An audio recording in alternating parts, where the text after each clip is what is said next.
nobody talked about attacking Pakistan. Here's what I said, and if John wants to disagree with this, he can let me know.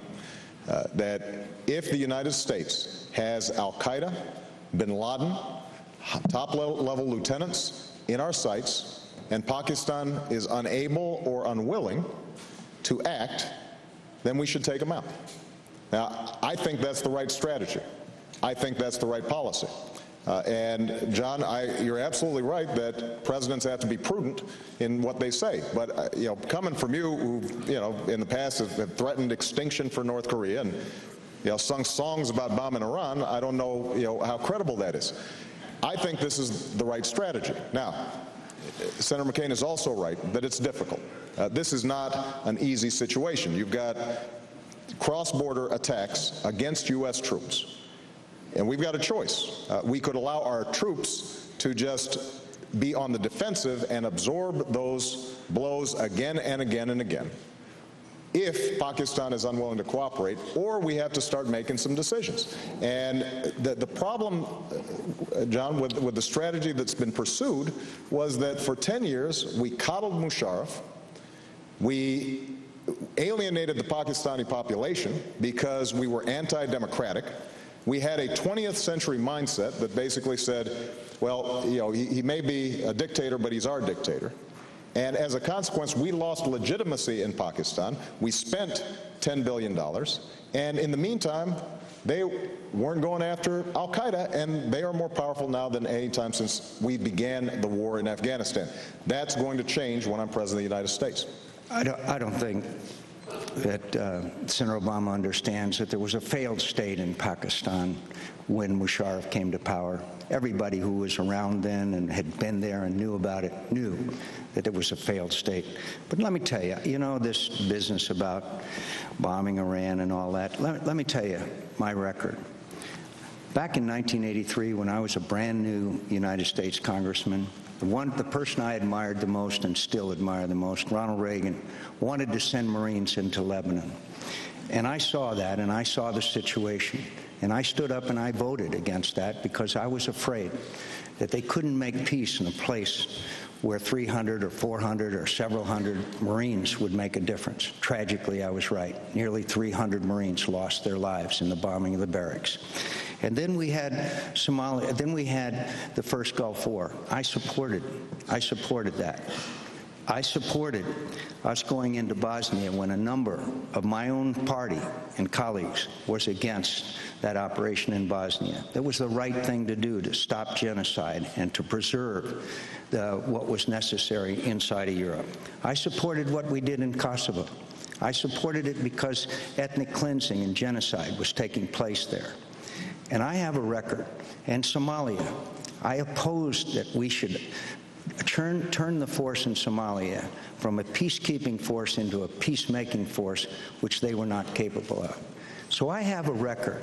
I have a record of being involved in these national security issues, which involve the highest responsibility and the toughest decisions that any president can make, and that is to send our young men and women into harm's way. And I'll tell you, I had a town hall meeting in Wolfboro, New Hampshire, and a woman stood up and she said, "Senator McCain, I want you to do me the honor of wearing a bracelet with my son's name on it. He was 22 years old and he was killed in combat outside of Baghdad, Matthew Stanley, before Christmas last year. This was last August, a year ago." And I said, I will wear his bracelet with honor. And this was August a year ago. And then she said, "But Senator McCain, I want you to do everything, promise me one thing, that you'll do everything in your power to make sure that my son's death was not in vain. That means that that mission succeeds, just like those young people who re-enlisted in Baghdad, just like the mother I met at the airport the other day, whose son was killed. And they all say to me that we don't want defeat.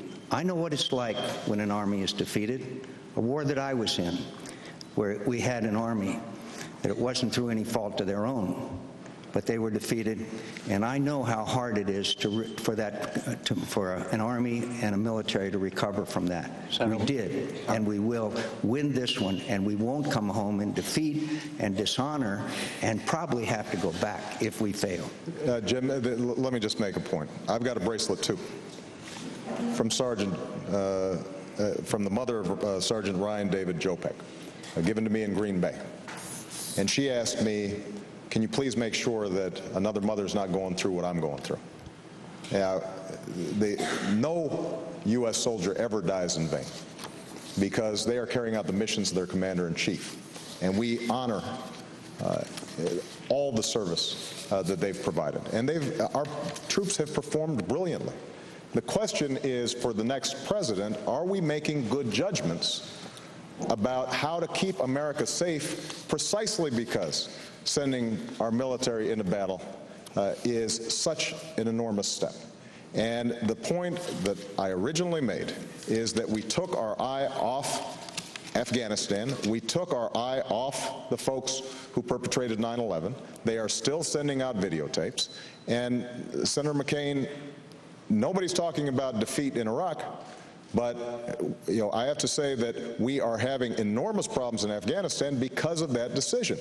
And it is not true that you have consistently been concerned about what happened in Afghanistan. I mean, at one point, while you were focused on Iraq, you said, well, we can muddle through Afghanistan. You don't muddle through the Central Front on terror, and you don't muddle through going after bin Laden. You don't muddle through stamping out the Taliban. I think that is something that we have to take seriously, and when I'm president, I will.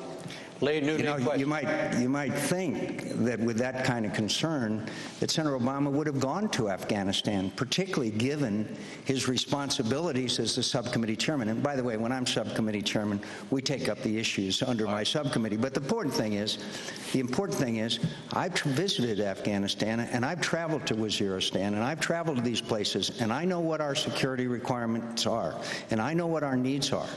And so the point is that we will prevail in Afghanistan, but we need the new strategy, and we need it to succeed. But the important thing is, if we suffer defeat in Iraq, which General Petraeus predicts we will, if we adopted Senator Obama's set date for withdrawal, then that will have a calamitous effect on Afghanistan and American national security interest in the region. Senator Obama doesn't seem to understand there's a connection between the two.